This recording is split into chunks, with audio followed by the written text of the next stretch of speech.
Hi, I'm Jordan Powers, and I am a singer-songwriter based in Los Angeles. I have written songs for Ava Max, Olivia Rodrigo, Cat's Eye, Brandy, Florence and the Machine. The list goes on.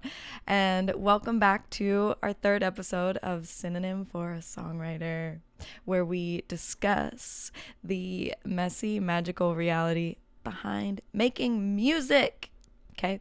We love making music, but it is a nightmare at times. Being a songwriter. And that is why today I want to talk about what actually matters the most, in my opinion, when it comes to being a songwriter for a career. I think over talent, over talent, for sure, over talent.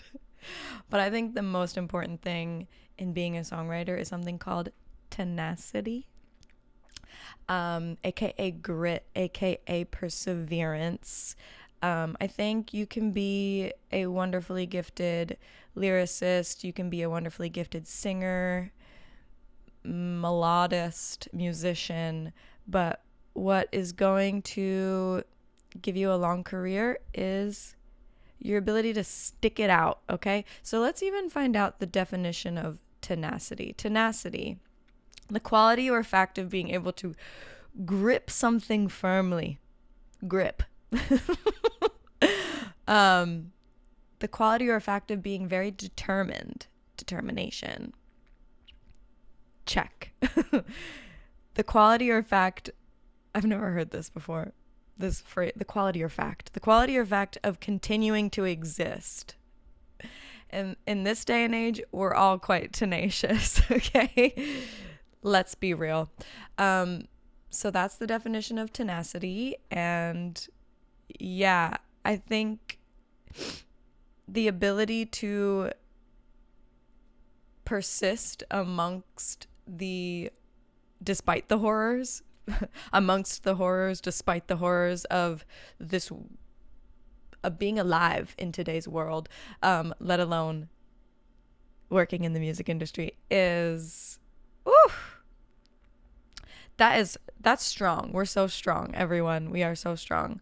But what I do think talent is important. Of course, I think that gets you in the door. I think that gets you noticed. So definitely don't just not be talented. You definitely need to hone in your skill and maybe have a little sprinklage of luck. I do think actually the top of the top, everyone who's at the top of the top experiences luck. But also luck is readiness, is opportunity meeting readiness, So you got to be ready. And how do you get ready? You have to be tenacious. You have to put in the reps. You have to do the 10,000 hours, write 10,000 hours. If you write a song in 6 hours, I'm not about to do math right now, but it takes probably about 3,000 songs. Ooh, that would actually, yeah. No, I don't know. Anyway, it takes a lot of songs. It takes a lot of hours, takes a lot of songs, and it's really just practice. I am not gonna lie. Sometimes I feel like I should be further than I am. Shout out to Anna Samiri. There's this one time that I was hanging out with my friend Anna, and we were talking about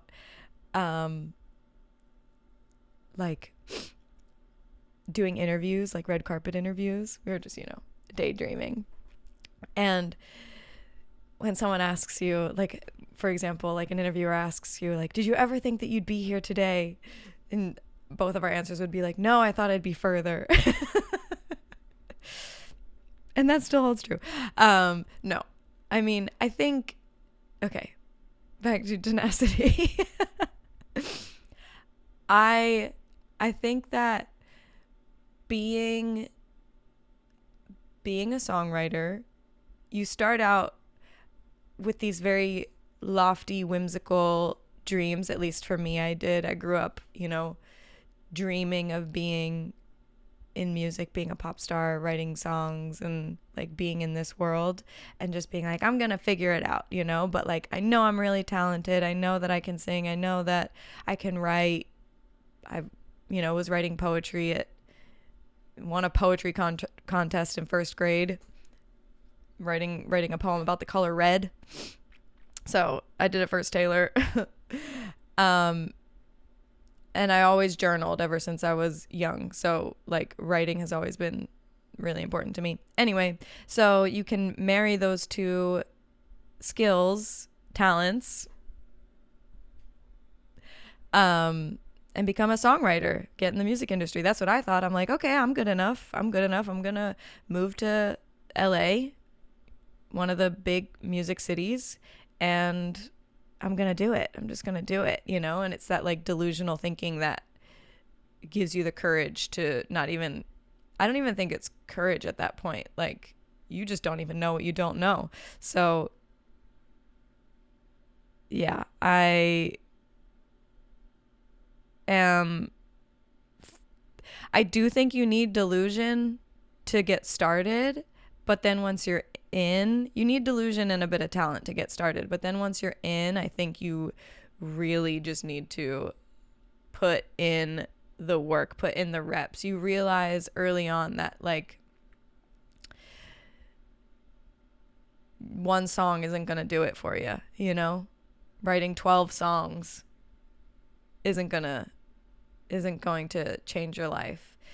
And for those outliers that it does, I feel like we kind of can't listen to them fully, Like there are those like fluke miracle stories where you're just like, yeah, I moved here and like it was my first session and I met this exact person, and you're just kind of like, whoa, that's not how that happens.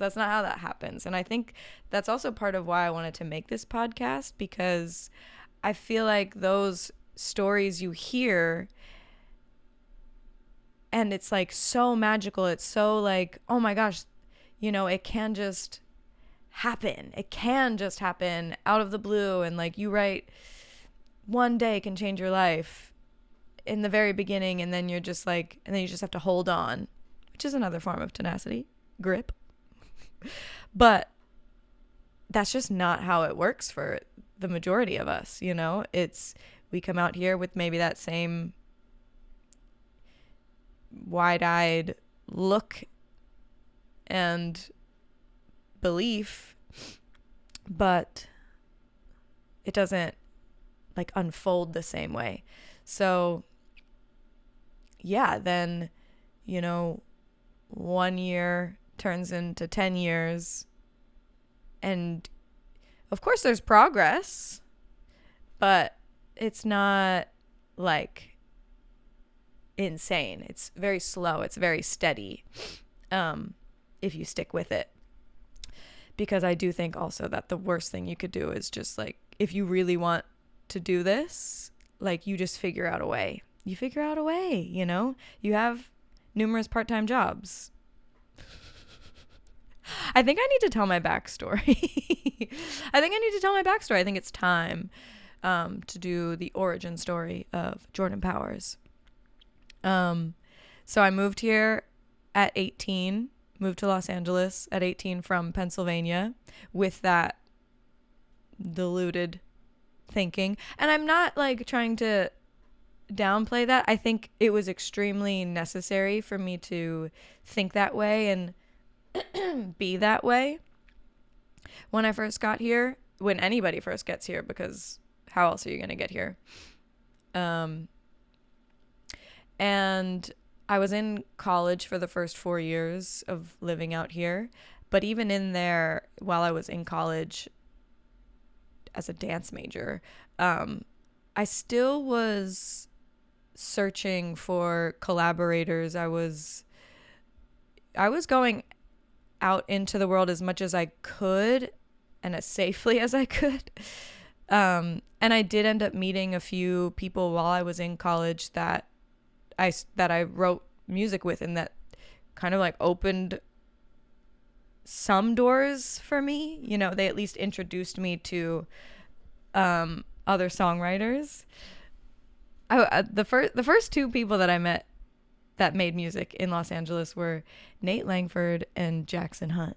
Shout out to you two amazing guys from Missouri. And they introduced me to my friend Melanie Fontana. Love you. And that was really those were my first like connections in the industry.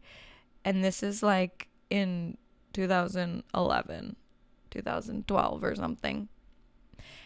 So it was a long time ago. And I think, you know, all of us at the same time, we were all just trying to figure it out, trying to find our way. And we were making music together.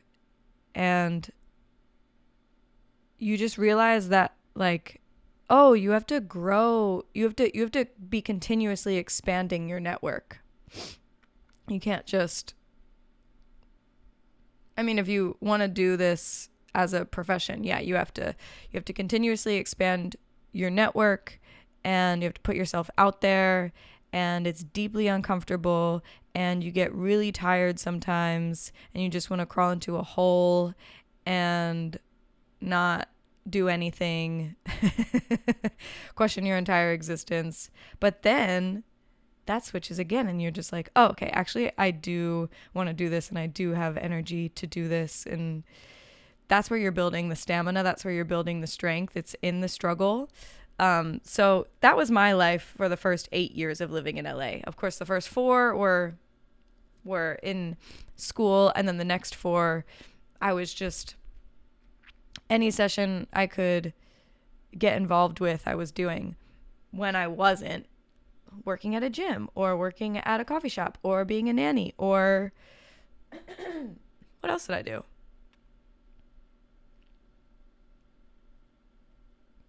Going to church a lot. And yeah, it was tough. It was like hard to find people that had time to work with you.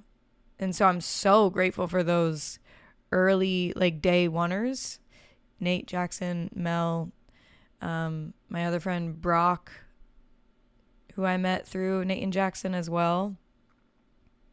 All of these people were like really, it's not, the word isn't influential. It's like, they were like the beginning. They were my beginning of being a songwriter. And they weren't, you know, we were just writing songs to write songs. And of course you want them to go somewhere. You hope that it's going to catch an ear of someone, but like I don't even think these songs were being sent out. I think that we were just writing to write, I realize now. And that's okay, because you had to, again, it's like reps. You had to get your reps in. Some of these songs are really good though, and I think we should revisit them, guys. Just a thought. And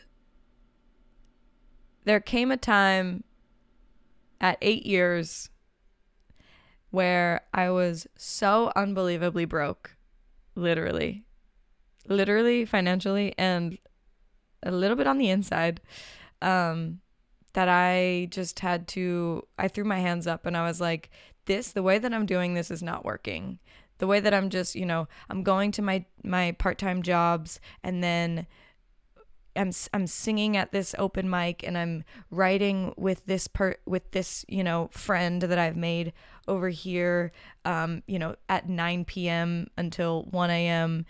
And there was just nothing was coming of it. And my bank account was like just getting so small until it was nothing, you know? And that was really scary.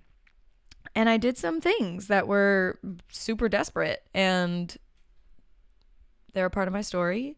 And maybe I'll tell about those later. I digress. That's not what we're talking about here today. And there came a time where I was just like, okay, the way that I'm doing this isn't working. It's not working. I am, yeah. And so I had to decide, like, do I get a big girl job? Like, what do I do? You know, it's just kind of this moment of like, I need to actually like stop white knuckling so much and let things just sort of flow.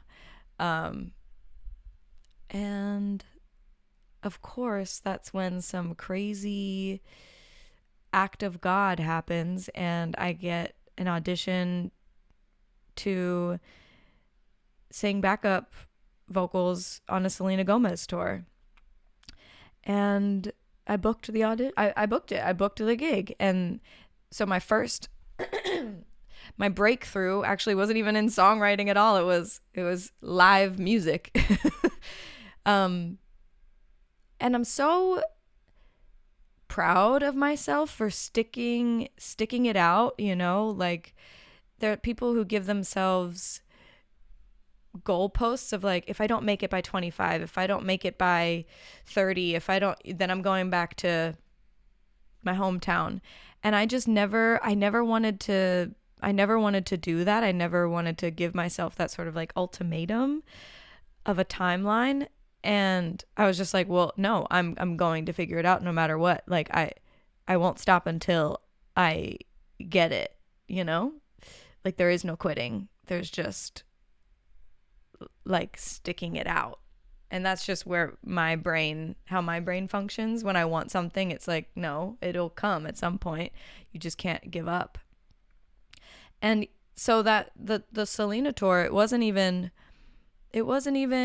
songwriting. It was just singing and being in this new like circle of people in entertainment.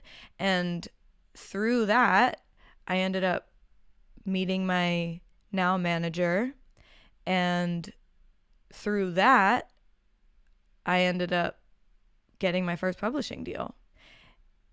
So 8 years, and that's not to say that some people it's not 15 years, some people it's 3 years, like it all just depends, but like 8 years and a whole ass surrender of like, never mind, I don't know if I can't do this the way that I've been doing it. I have to change something.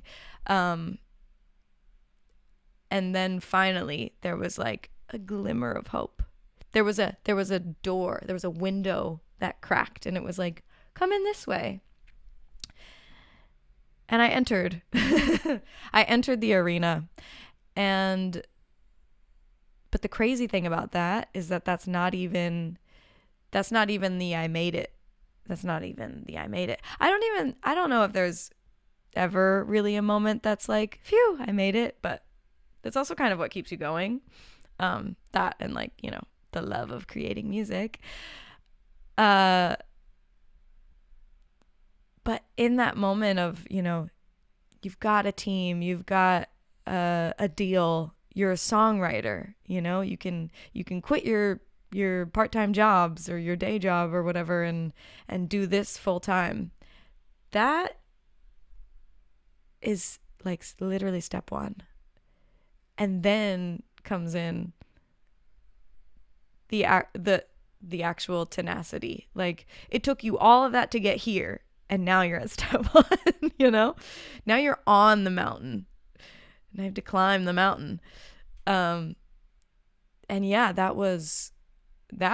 signing that deal, meeting my manager, signing that deal was now another 8 years ago.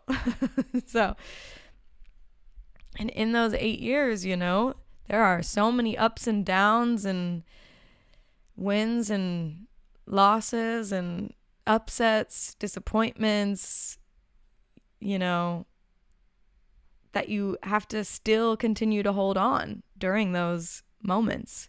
And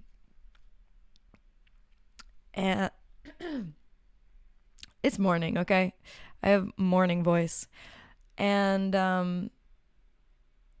yeah, in those 8 years since, first signing my publishing deal, I have not once questioned whether or not I want to do this, but I have whether or not I want to be a songwriter. But I have absolutely been smacked in the face with the reality of what being a songwriter is. And it's not just write a song every day and send it to your team and like think magical things happen. No, you are a business owner. You're a business owner. You're not you're of course you're creative, but you're the CEO. You are your own assistant. You have to be good at finances. You have to be good at people. You have to be a socialite. Like there's so much that comes with it. And then you have to stay up on, you just kind of have to be everything. You spread yourself, you push your own limits and to see how big your capacity can actually be, how big your capacity for like knowing what's out there, knowing what's happening in the business. Like just there's so many things that you end up learning once you actually get in the business that could also deter you from sticking it out. But like I said, I think the music is what keeps you going. And then I think just a little, like the desire to want to achieve something is also really strong within me. So I kind of don't ever want to give up, because what's the fun in that? So alas, we're still on the mountain. We have not reached the peak. And maybe we never will. I don't really know if I ever want to reach the peak. I mean, I do. I want to know. Yeah, I want to reach the peak. I don't like the fact that I hope it's a peak and then it's just, I don't know. Reaching the peak is a little scary too, because then you're like, and now what? Now just down? And now we just go down from here? Or then we plateau and then it become like, is that cool? To plateau? No, I think we always need to be striving for something. Yeah. We always need to be striving for something. Let's see. Yeah. So, talent. We love talent. Talent is so sparkly and shiny and magical and beautiful and, otherworldly, other dimensional. Where is this coming from? Who gave this to you? It's really, it's insane. But the thing that is going to matter in the long run is how long you can hold on and how many times you can get back up after being knocked down. Ooh, sorry. Yeah, no, we're not going to go with you. I know that you pitched 20 songs for this artist's album and you wrote with them 10 times but none of this is getting picked. So sorry. Better luck next time. Ooh, sorry, sorry. We don't even, are you still, the list goes on. The list goes on of, like, ouch, ouch, ouch, ouch, ouch, getting knocked down. But you just have to get back up and be like, okay, am I going to let that stop me? No. I like music too much. And I'm stubborn. I'm so stubborn. And that's on tenacity, and that's on perseverance. Guys, I just want to say thank you so much for following along with my where my mind goes. I don't know. I don't really know if I'm very good at talking to a camera without being prompted quite yet, but doesn't mean we don't try. So I think that's it on my talk for tenacity over talent. And I hope you enjoyed this episode. Like and subscribe for more. I'm dropping episodes every Wednesday. And yeah, I've got a session in 3 hours. I got to go pick up my car from Kia. I got it serviced today. Yeah. See you guys on the next episode of Synonym for a Songwriter. This is Jordan Powers signing off. Thank you so much. Bye.